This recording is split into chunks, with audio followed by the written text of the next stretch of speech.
Good morning from the Arizona desert and the site where the movie Nomadland was filmed. And how do I know that? Because I was an extra in the movie. Those of you who've been following me for a while know that I have mentioned it. I was lucky enough to be asked to be on set as an extra in the movie. They were looking for real life nomads, people who really live on the road, and I am one. I live in an RV. I've been living in an RV for almost 5 years now. Because I'm friends with a couple people in the movie, you know that Bob and Sue Ann are friends of mine, and also because of my involvement with Women's RTR, which is the Rubber Tramp Rendezvous, which is the once a year meeting of nomads that Bob Wells and Howa have been, well, Bob Wells has been doing for several years now, and is one of the key moments in the movie for Fern, going to the RTR and meeting people and learning how to do things. And that RTR is always held here in the desert. For the movie, they got a site really close to here. It's just a one road over. So I'm camped here, and I thought I would take this morning to tell you about being on set of Nomadland and what my thoughts are as someone who lives this life full time. Nobody gonna do it for you. Got to mind your own. So in case you don't know, the movie Nomadland is based on the book Nomadland by Jessica Bruder, who actually lived on the road with the main character of the book, who's Linda May.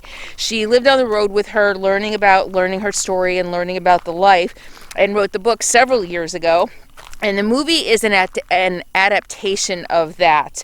The role that Frances McDormand plays is a fictional role loosely based on Linda May's story and the stories of other nomads.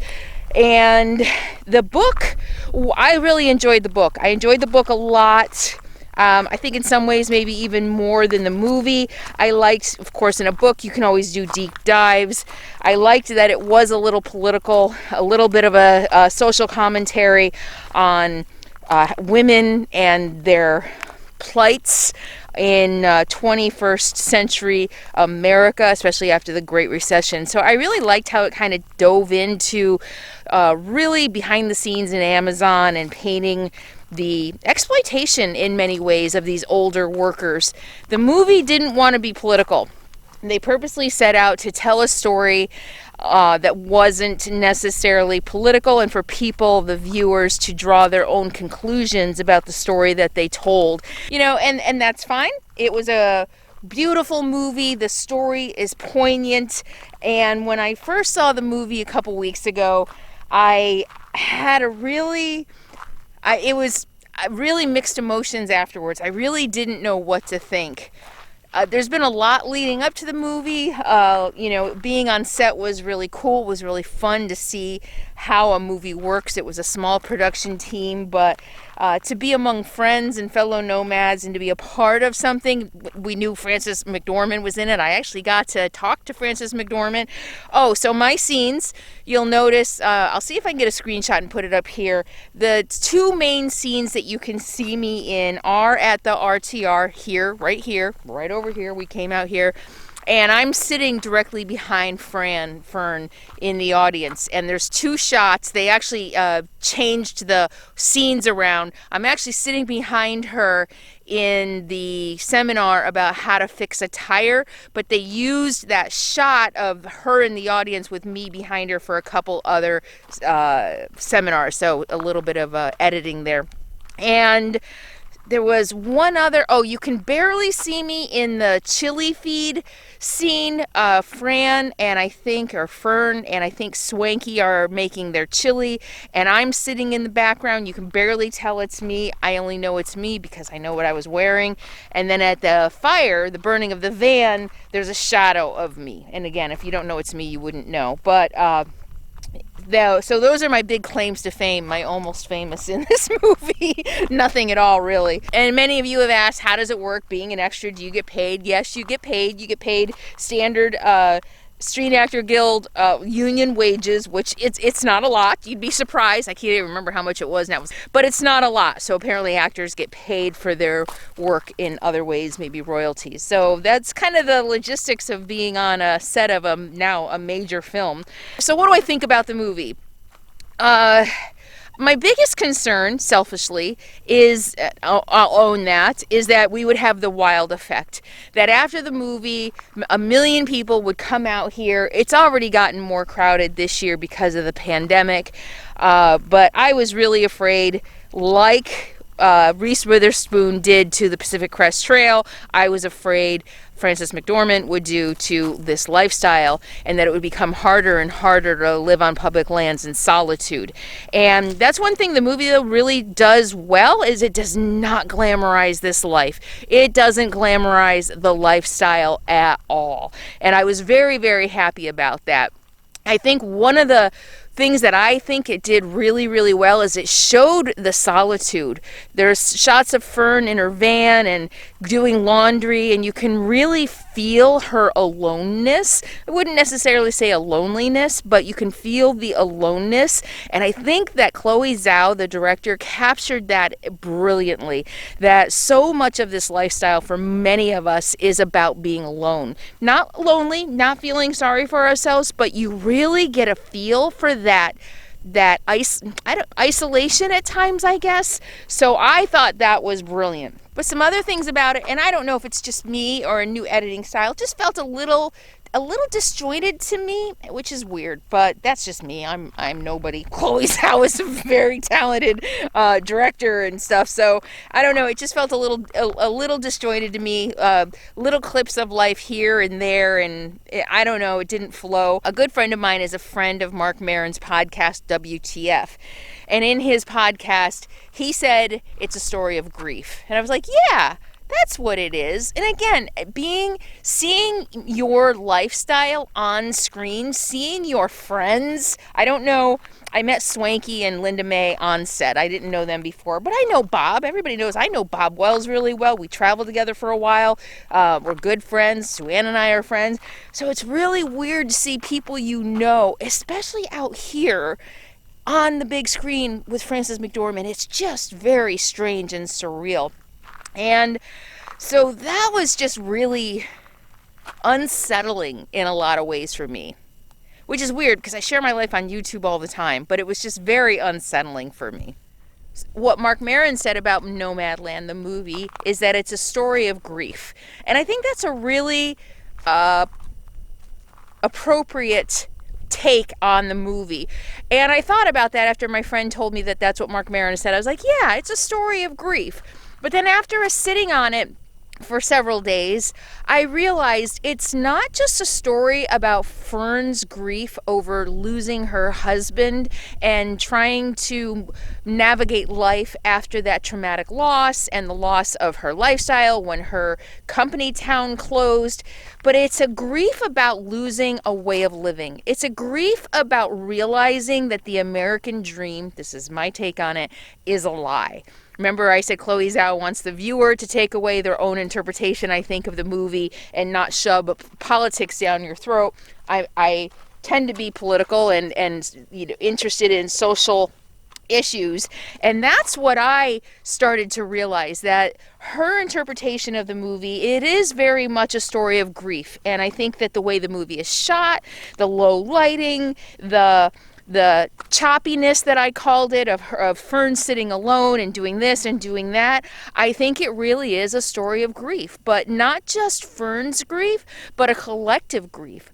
A grief of not only Fern, but all the nomads in the show, in the movie, realizing the end of the American dream, or the fact that the American dream was, in fact, it lied to them. That they all did all the right things, especially Fern, and they talk about this. They did all the right things throughout their lives, and through no fault of their own, their whole entire future and retirement was ripped away from them. And for many people, forcing them to find new alternative fringe ways of living. Once I was able to think of the movie in those terms, it kind of all started to come together and make sense for me. I look forward to watching it again. One other thing I want to talk about in this movie is that the Fern is one story. Linda May's is one story. It's the story of a lot of people. It's very much the story of the people that Bob Wells reaches out to through his nonprofit organization, and even before that through Cheap RV Living. Bob's mission is very much about helping those women who have raised families their whole lives and didn't necessarily have jobs or careers, and so when their husbands left or died, they were left with nothing, and so they're living out here in vans. That's one story out here. There are as many stories out here as there are people, and I think maybe that was unsettling for me, although I know that's a big story out here. That is not my story. My story as a 48-year-old woman when I came out here was someone who maybe recognized, maybe because I learned from them, but I recognized what was on the writing on the wall, what the future was for me if I continued to live my expensive life in the rat race in the San Francisco Bay Area, where I had never had savings, where I was always a paycheck. I was self-employed, but I was always a paycheck away from losing my too expensive apartment. And I saw the writing on the wall, and I was like, this is not how I want to live. It's ridiculous. I was making really good money, and I had no savings. And so for me, it was a choice. I started researching different ways to live. I ran across a couple younger nomads on the road. I did learn a lot from Bob Wells's, it was just a website back then, and decided that, hey, I'm going to live in an RV. And so my story is making a conscious choice, just like Fern and just like a lot of the people on that side of the nomad experience, realizing after the crash of 2008 that the American dream was a lie. And I realized that. I lost a house in 2008. All I ever wanted was a house. That will mean I have made it if I have a house. And because of the crimes of the banks, I, like many people, lost my house. Sure, I could have stayed. Long story. I'll put links up here. Actually up here, so that you can hear my story in more detail if you're interested. But once I lost my house, I started realizing that it was all a lie. That they keep you shackled to a job that you hate for 40 years and a mortgage for 30 years to keep you shackled as workers for the powerful and rich elite. And I wasn't going to do it anymore. I was like, I'm going to live my life on my terms. And so that's my story. And I think as we watch Nomadland, I read a lot of reviews. There's a lot of misconceptions about what nomad life is, about what we are doing out here, even about Fern and her story. And so I think it's important to realize that's one story, that the experiences out here are as unique as the people. We all have a reason for being out here. May not be Fern's, maybe, it may not be mine.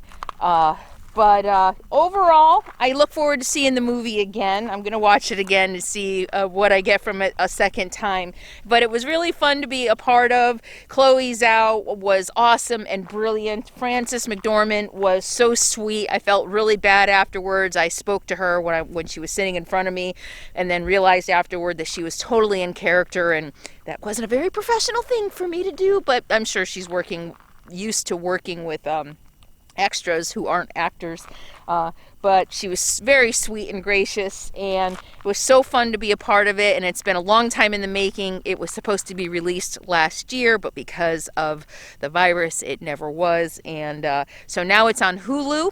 And if you don't have Hulu, if you've never had Hulu, you can get a free 7-day trial so that you can watch it. And I think it is also in select theaters. So it's a shame. It was supposed to be a big release in all the theaters, and it couldn't be because of where we are as a country. But all right, I really look forward to hearing what your thoughts are on the movie. I've read a couple of really interesting reviews that most of them are raving. It's brilliant. I loved it. But I'm really interested in the ones who say, there's something unsettling about it too, and I can't put my finger on it. And I'm interested in hearing those two because that was my experience. And so maybe by hearing yours, I can learn what my own reaction to it meant. But it's weird seeing, not my life, but my lifestyle on the big screen. It's weird seeing my friends on the big screen.